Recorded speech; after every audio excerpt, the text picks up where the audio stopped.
Hello. Good day everyone. Welcome back to my channel. Today I'm going to show you how you can make a printed circuit board, PCB, for your electronic projects. I made this video sometime in the year 2020. When I was going through my files I saw this video, decided to share it online before deleting it from my computer. Today I'm going to share with you the steps in building your own PCB. Before we kick off, if you are yet to subscribe to my channel, now is the time for you to do so, and hit the notification bell so that you will never miss when I upload new videos.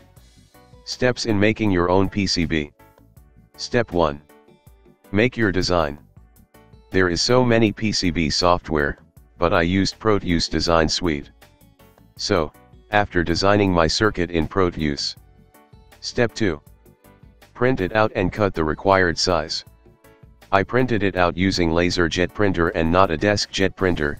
The reason is because LaserJet uses dry powdered ink known as toner and not the usual liquid ink. And water cannot wash off the document printed from a LaserJet printer.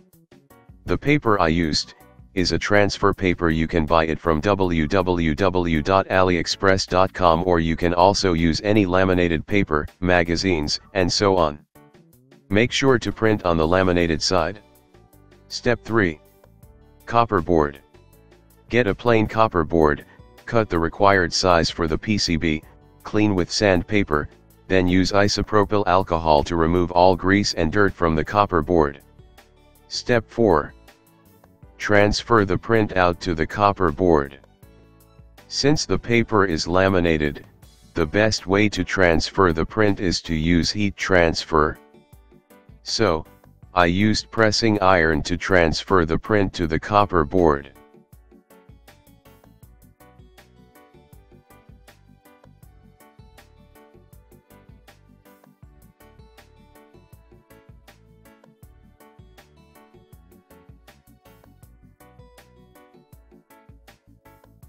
Step 5. Soak the board in water. Get a bowl of water, soak the board in the water, wash, and remove the paper until the toner is left on the board.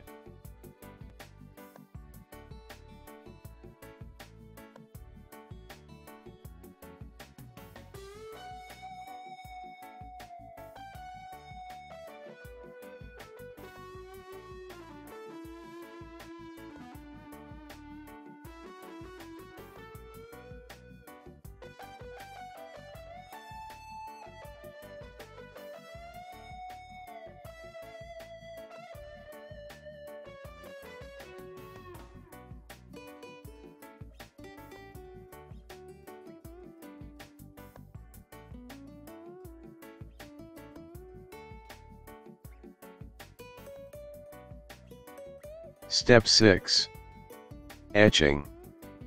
Put the PCB in another bowl and pour your ferric chloride and leave for about 10 minutes.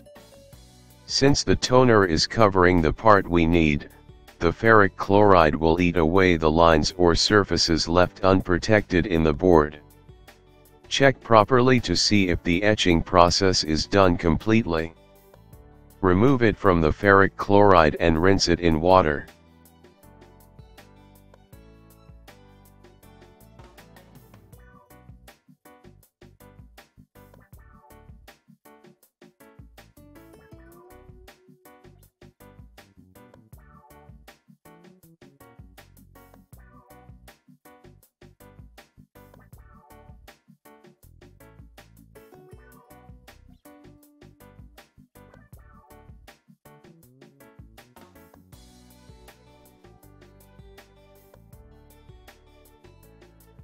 Step 7.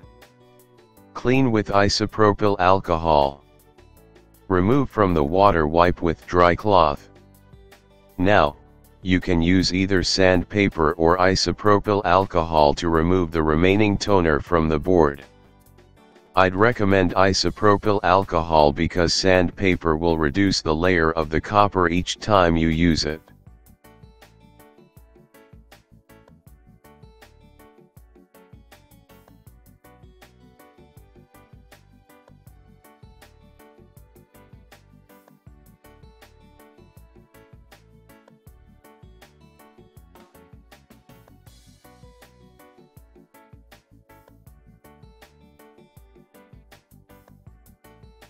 Step 8.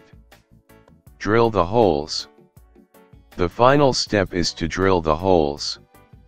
As you can see from my boards, one has a few hiccups and the second is not. The problem is from my printout. So, whenever you are making it, make sure you have a very nice printer. Please don't forget to subscribe, like and share. Thank you.